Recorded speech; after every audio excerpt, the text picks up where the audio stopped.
Glowing Shadow. Hit for minimum 97,000, maximum almost 160k. You guys wanna know how to make a 22,000 hitting ability hit for 160k? Then stay tuned to this Unholy Pressure Master video.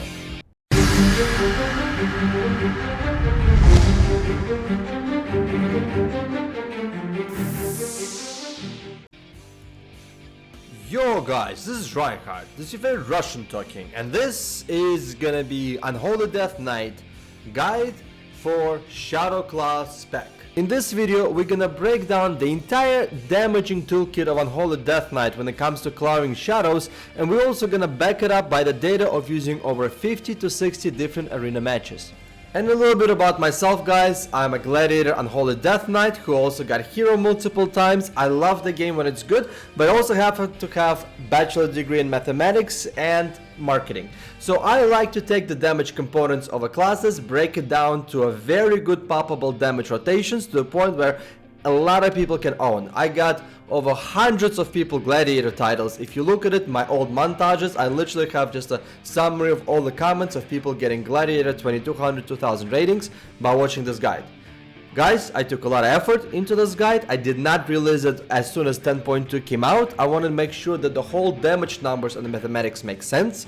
So please enjoy, my friends.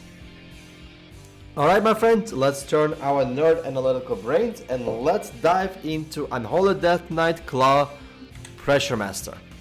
So first of all, let's talk about the Claw and when can we use that spec. Well, first of all, it is good against double range DPS. It is good against melee ranged if the ranged is a target and has a high mobility. It is also really good against the healers with a high mobility. If we go a little bit more granular into this, then we'll see that it is really strong against hunters, mages and boomkins. It is kind of good against warlocks, DHs, rogues and monks, and it's neutral against everybody else. On the healer side, we're talking about resto druids, monks, preservation walkers that is really strong against.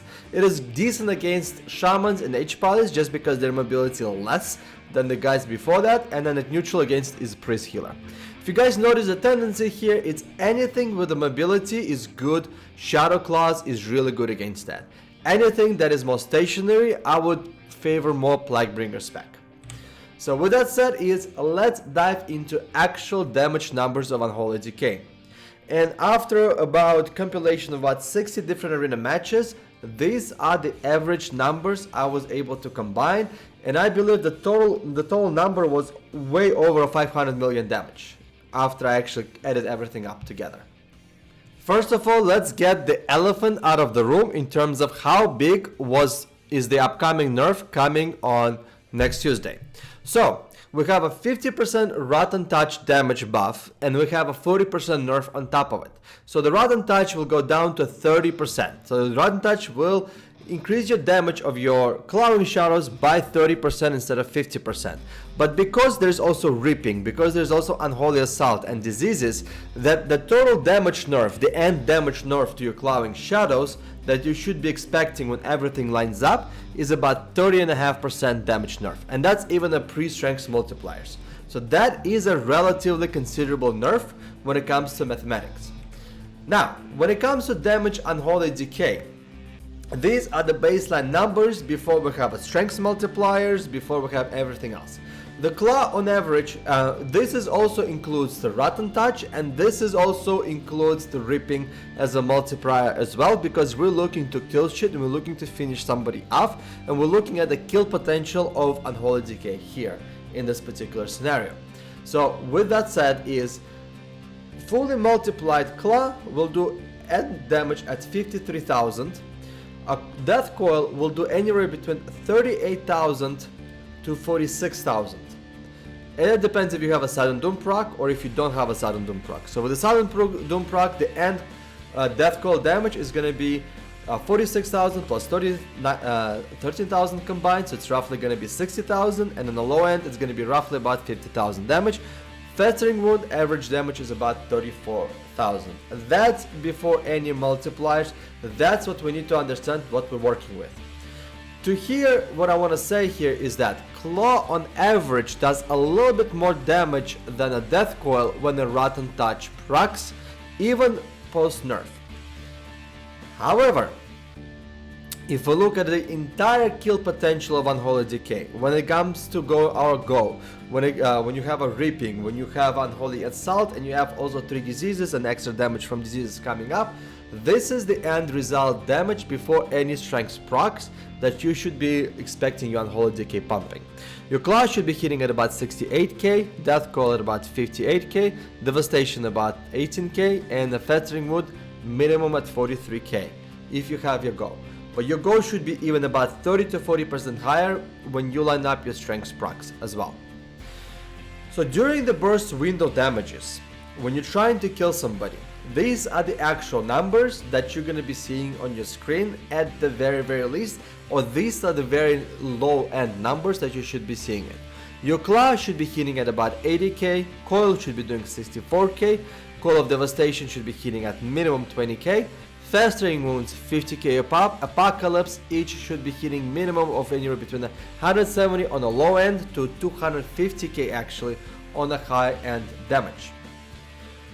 Now, what the common mistake is, what a lot of people think is when they're lining up the damage and they're trying to figure out what's the best ability to press in terms of damage, a lot of people think that it's a Claw plus Festering Wound when it comes to your global damage versus Coil plus Devastation.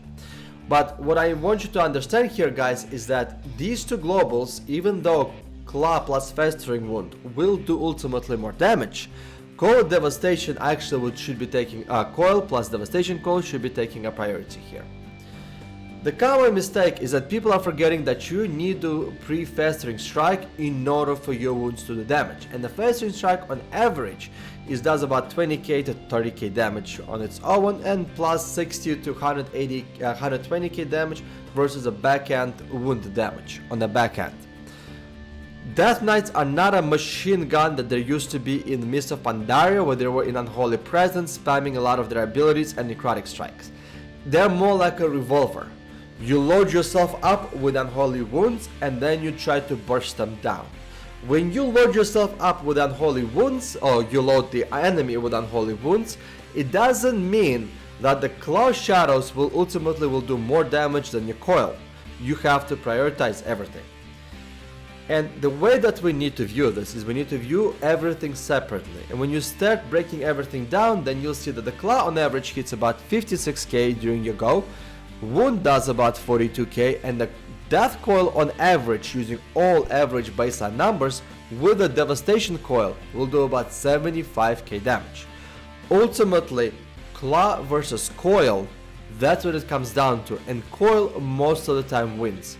The only time the Claw would be winning against the Coil is that when you have a Rotten Touch proc, but even when you have a Rotten Touch proc, it's not a major deal breaker if you Coil instead. That's what all these numbers actually mean. Wounds would be popped regardless. So there are a couple different talents, and I'm gonna go over the talent builds closer to the end of this video. But the wounds are gonna be popped regardless if you're gonna use your Apocalypse, if you're gonna use your Sudden Doom proc, or if you're gonna use your Claw. So with that said, is the way that we need to prioritize our damage. Well, let's take a look at just a baseline. So the baseline, we have a 34k Claw versus 41k Coil plus Devastation. When the Sudden Doom procs and there's no wounds on a target, we have a 45k Claw versus 41k Coil plus Devastation. Again, Coil is still winning. When you have a Sudden Doom proc and you have 3 wounds, only then your Claw meets the condition that you need to be spamming the shit out of your Claw in order to get a kill. What a lot of people do, and what the common mistake a lot of Death Knights do, is they use the Shadow Claw way too often. In my opinion, it's much easier to load your target up with the Festering Wounds and wait for the procs to line up to do the most damage, versus just try to DPS this like it's a PvE DPS rotation where you have to play optimally and always have your runes on cooldowns and always have exhausted your runic power. Unfortunately, that is not the case in PvP. So, with that said, let's take a look at a bit of a more advanced priority rotations when it comes to Unholy Decay. So what we just covered here is basically the conditions that we need in order for us to do the most amount of single target damage.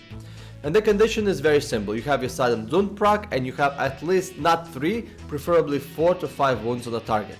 So that way you'll coil, you do a sudden doom with a call of devastation, with a popping 2 festering wounds with a burst of doom, PvP talent. And then you'll have a 3 class with increased damage with 3 wounds sitting on the target at the same time. So again, think about it this way as Unholy Death Knight being not a machine gun, more of a revolver. You load the target up with the festering wounds and then you waiting for your procs to line up to explode and do a lot of damage. You're more of a burst spec than a single target, than a rot spec anymore. But with that said let's take a more of an advanced kind of a playstyle of Unholy Decay and let's get into now more or less a 2 target proximity, what I would say. Majority of times in arena you're not gonna be cleaving 3 targets. It's a very rare conditions and you need to be fighting against like below 1800 rated people for them to even allow themselves to be like just cleaved down by your class in a D&D. So, if you look at a 2 target proximity, again, we have class that's gonna hit for 2 times at about 56k each, wounds do 42k, and then coils hitting for 75k twice with a devastation. The only thing I want to add is that the class, in order for class to hit the 2 targets, it needs a death and decay, while your coil of devastation requires no setup. The thing I want to say, you guys, is go with the way of least resistance. A lot of Unholy Death Knights, and me personally, I try to be fancy, popping Death and Decay, doing Claw AoE and stuff like that, and I noticed I still lost damage to the other Death Knights that just did a lot of coil spam. It is just simply because coil spam requires no setup, and it does the most amount of damage. With that said, what you need to probably prioritize is use the death coils to do the most damage, like before the time, and then use the Claw Shadow to generate as much runic power so you can coil a lot more often. So in that case, putting a Death and Decay on the ground and hitting 2 targets, and usually 2 targets is gonna have some wounds on them, and then 1 claw would actually generate 20 runic power. So you just generate runic power very, very quickly to do another kind of a go burst round of your coils.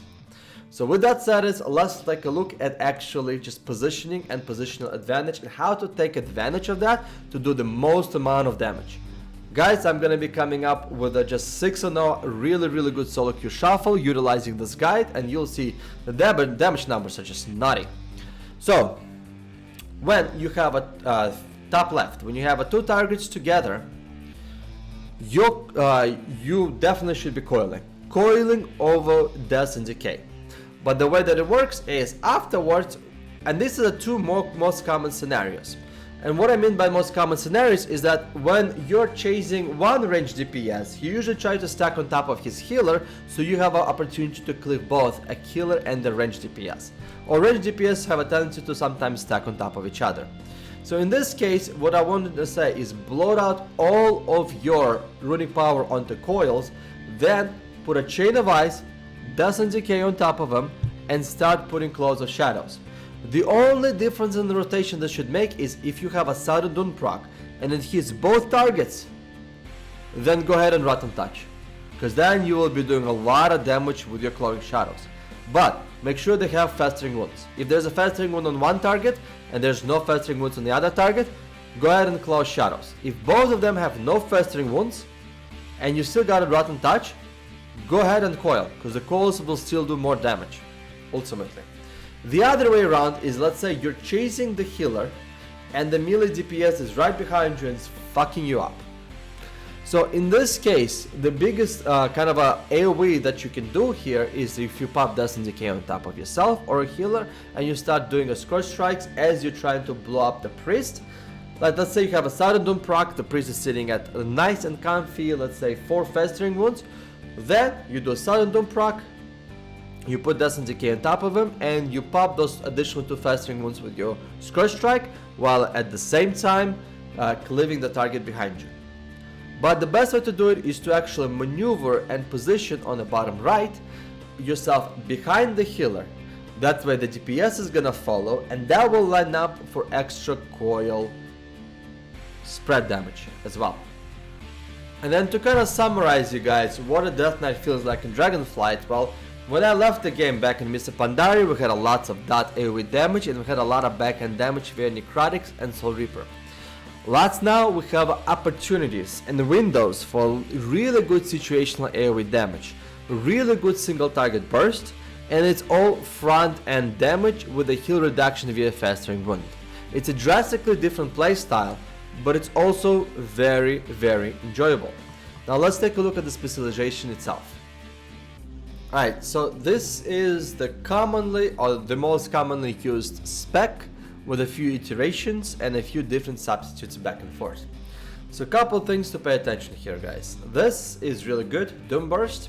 As you can tell, each of your Sudden Doom will pop up to 2 Festering Wounds and will snare the target down 90% for 3 seconds. It's really good for even kiting warriors and catching up to targets.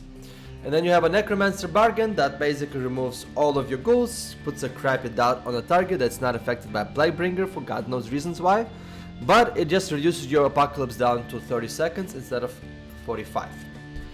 And with these two hyper offensive spec that you guys have, you guys see the way that I treat my Festering Strikes and the Festering Wounds as a loaded kind of a revolver type of guy that does the damage versus, hey, it's a Claw Shadow plus Festering Wound versus everything else, because I have a plenty of ways to popping Festering Wounds as much as possible. I don't do as many Claw Shadows, but when I do, they hit really, really hard. So, in terms of the spec, one thing I want to guys get you note here is that this is kind of gets a little bit toned down, but it's still very, very powerful. I believe it's 20% now. This is also is getting nerfed down to 30%. This is a very sleeper overpowered and really good thing, because think about it this way, it's a 3% right now. If I can put 2 talents here, it's 6% extra damage, but it's 6% damage after all the other multiplier damages out there, so your mastery, your death rot, everything else. And then the damage numbers that I had previously did not even include the death rot, because if you include the death rot numbers, the damage is gonna get even nuttier. But I'm not gonna say that you're gonna have a 10 stacks right away, or the strength proc right away on your targets, hence why I decided to leave those out in terms of the conditions. So on the left spec, on the right side, it's relatively straightforward. Please feel free to sometimes adjust this point. I've seen people take this point off and occasionally put it here if they actually facing against a lot of melee cleaves to do some cleave damage, or they would put it somewhere here. Or they would actually load up 2 points here. Sometimes I saw people take out the points from ripping and put it into morbidity, and I've seen that work too. But overall, this would be probably the most stable kind of a spec for the 3v3 when it comes to Claw. And then on the left side, guys, I gave Soul Reaper a shot. I even got the goddamn duelist with the Soul Reaper, only to realize how honestly still ineffective this ability is in PvP. It does hit for a relatively good amount, but just predicting and getting it off is just, it has so much decision making behind this, just one simple rotation, that is just much easier to spec here. Also, another thing is, surprisingly, this is a really strong against to counter other melee classes, and it's extremely powerful in actual 2v2 situation. This is also super strong. As you guys can tell, I went very hyper aggressive on the Sudden Doom procs. I have a Doom Burst, I have basically 3 talents here, Sudden Doom, Rotten Touch, and the Harbinger of Doom, and I have a here. Basically extra 18% melee haste also increases your probability and chances of getting your Sudden Doom procs. And the more Sudden Doom procs you have, the best burst DPS rotations you can actually possibly have as well. So that's kind of the majority of the spec. A couple things that you can move around, a lot of people go this route, which I 100% agree with. I was playing twos with a Disc Priest, so hence why I decided to go this route as well. Also, Gloom Ward is actually not that terrible, as it does buff your AMS just a little bit. Another thing that I was thinking is occasionally I would swap out the Necromancer Bargain in the favor of Spell Warden, because it's just a against like very heavy spell cliffs, or I would also swap them out against a Bloodforge if I'm facing very strong melee teams as well, or physical teams. So that's the only kind of a feeler I would have differently, but do burst is just essential to right now, I feel like, to Unholy TK. So with that said, guys, hopefully this guide was really good. Guys, the new freaking transmog is just gorgeous. It's really beautiful. I love you all, and I see you guys next video.